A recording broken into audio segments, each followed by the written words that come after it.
CM Punk's WWE return journey officially kicked off with his Raw signing, so we'll see what's going on there. We'll also check out some new updates for Becky Lynch, AJ Lee, and more.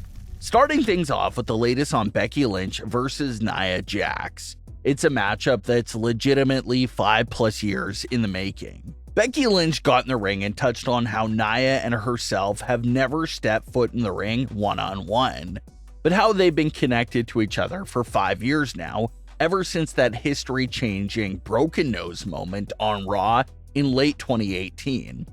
Becky Lynch was just rising to the new heights of popularity at the time, but that broken nose kept her out of action at the peak of that run. But as we now know, the broken nose didn't stop Becky Lynch's momentum at all. You could argue that it only fueled her with even more overall momentum. But despite all the success that Becky would go on to have, she never got her hands on Nia Jax for some revenge. Becky Lynch took some heavy shots at Nia Jax, saying that while she was headlining WrestleMania and winning a world title, Nia Jax was having double ACL knee surgery because of how her own knees couldn't stand her. Becky Lynch pointed out how they both missed some time over the years. Becky had a child, and Nia Jax was released from the company right around the same time. But Becky noted that both are here now on Raw, and it was time for her to come after Nia Jax after 5 years of waiting. Nia Jax said that her 2018 punch on Becky was a lucky swing that almost ended Becky's career. Nia claimed that she didn't even get Becky with her full force. Nia said that if she would have put that full force into that punch, that Becky would have never gotten up from it. Becky said that she didn't really hold the punch against Nia Jax, but how Nia has come close to ending a lot of superstars' careers with some reckless moves over the years, and that's what keeps Nia Jax on people's minds. Nia Jax told Becky what she said several times over the years, and that's the idea that Becky Lynch owes her career to Nia Jax. Becky Lynch wants to finally change that false narrative that she would be nowhere if it wasn't for that broken nose punch. Nia Jax claims that Becky Lynch needs to prove that her career wasn't some fluke after the broken nose, or elsewhere Nia Jax would be known as the woman who created the man. Becky Lynch offered her face to Nia Jax to punch again, but Nia argued that Becky needed a punch more than she did, so she backed up and left. Of course, this is most likely just a filler feud for Becky Lynch to waste some more time on the road to WrestleMania, but for a non-title filler feud, that promo exchange was actually pretty solid. It's not like Becky and Nia just started randomly fighting each other out of nowhere. There's 5 years worth of backstory here and history that was never properly addressed over the last few years. So to be using that 5 years of history to fuel a feud is actually a pretty great idea and lots of interest because despite no title being on the line, both women basically have their own sets of stakes that are on the line here in this feud. Becky Lynch is trying to fight back and change the narrative that she only reached her high levels of success because of how that 2018 punch altered the events of history. While Nia Jax, on the other hand, is trying to prove to Becky Lynch that she really is the one with all the firepower here that can take Becky Lynch out again whenever she so pleases. There's no immediate premium live event coming up in the near future. The only one is Royal Rumble in late January. But it does look like WWE is loading up the January 1st edition of Raw to have the Day 1 theming to be like a mini premium live event. So that could potentially be a spot for this matchup. It seems like another event that they're teasing could happen again in this feud. The idea of Nia Jax purposely trying to break Becky Lynch's face again.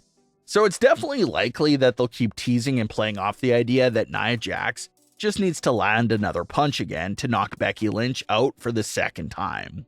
So Becky will have to avoid getting her face broken again, but it definitely seems like the story and feud will end with Becky Lynch getting her revenge on Nia Jax, changing that 5-year-long false narrative and building up more momentum to possibly take on Rhea Ripley at WrestleMania. CM Punk appeared on the December 11th edition of Raw to make his decision on what brand he will be signing with.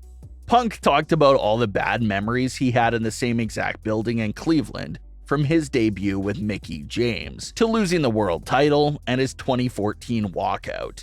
CM Punk said that Indy Hartwell even told him that she felt betrayed by his walkout as a kid when she was watching back then. He said that he just needed time to take for himself off the hamster wheel for a while, and that he apologized for anyone who was hurt or disappointed. CM Punk then made his decision to sign to Raw, only to get interrupted by Seth Rollins. Seth Rollins had a problem with CM Punk calling WWE his home after he abandoned it and talked down on it for 10 years. Rollins said it was his home, not CM Punk's.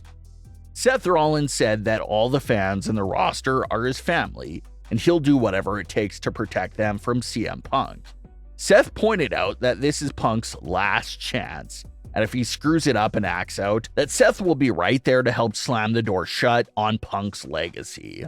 Rollins said that if Punk did change, and if he lasts long enough to one day stand across the ring from him in a match for the World Heavyweight title, that he would expose Punk in that match and wrestle circles around him.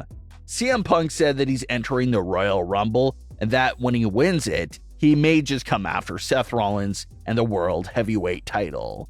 A lot of fans were already believing that Seth Rollins versus CM Punk was happening at night 1 of WrestleMania 40, and this interaction right here on Raw definitely appears to help defend that belief. CM Punk will be wrestling at some live events in late December, but it's sounding like they could be holding on to his on-screen, in-ring return possibly until the Royal Rumble itself, which would be pretty ironic, considering right around the time would make 10 years to the day of CM Punk's last televised match in WWE. So 10 years after he walked out following a Royal Rumble match, he has a strong chance of winning this Royal Rumble match, challenging Seth Rollins, and achieving his dreams of main eventing WrestleMania. That appears to be the WrestleMania main event they're hinting at for Raw, so it'll be one to keep an eye out for. There's also an official new rumor and report regarding a return to WWE for AJ Lee. AJ hasn't been seen on WWE television since 2015 because of retirement, her desire to work on other projects, and obviously due to the drama between WWE and CM Punk. Fans feel like all the issues between CM Punk and WWE prevented AJ from ever making even a small cameo appearance over the years. And when CM Punk signed with AEW, fans really thought that we'd never see AJ in a WWE ring again. But now that Punk is back in WWE, fans have a lot of questions about AJ Lee. Fightful reports that the door is obviously more than open than it's ever been for AJ's return. That AJ has dabbled with some wrestling-related projects over the years, like with WoW Wrestling, and how obviously there's a lot of younger women on the WWE roster who grew up idolizing AJ that would love to have the honor of being in the ring or be on the screen with AJ.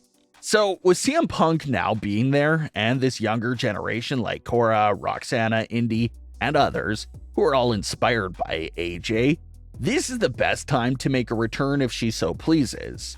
Or maybe even Becky Lynch gets involved with Seth Rollins versus CM Punk, and Punk ends up needing some backup. Lots of ways to make it work out. But what are your thoughts on today's stories? Leave your comments below. Don't forget to subscribe with all notifications on, and leave a like if you enjoyed. Thanks for watching, guys.